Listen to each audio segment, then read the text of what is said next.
So I always think back to when I was selling the foreclosures, and I shared an office with my business partner, Tiffany. She's awesome. Hey, Tiffany, if you're hearing this. She was great, and we each carried about the same amount of files. So we were each carrying anywhere from 70 to 90 different properties at any given time in different stages of the process. But where she and I differed was how we executed on our listing. So the listing, it was time to go active on the MLS. I could have mine in within 10 minutes. Start to finish in the MLS, active, done. It would take her half hour, 45 minutes to an hour in some cases. One of the biggest things that I did that's so stupid, I copied and pasted the MLS comments. Every single Fannie Mae property at that time had the same disclaimer that had to go in.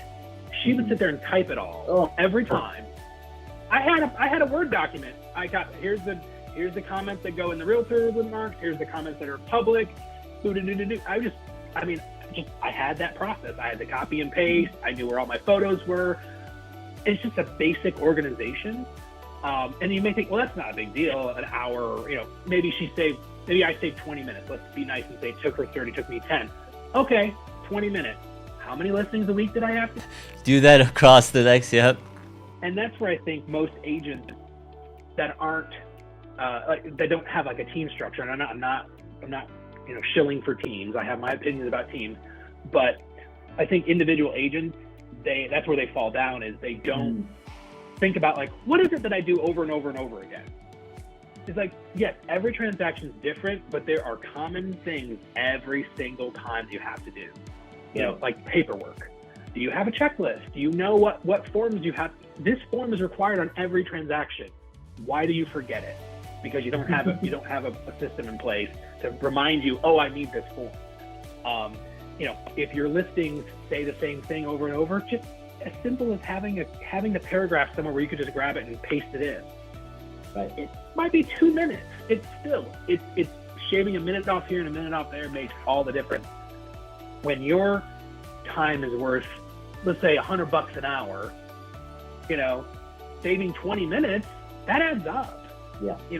That's 20 minutes you could be out prospecting for more business, right, or in front of a client, or whatever, or enjoying your life. It doesn't have to be about making money. It could be, that's 20 minutes you could be spending with your kids, or on the couch like I enjoy in my bonus room watching YouTube videos, whatever, whatever floats your boat.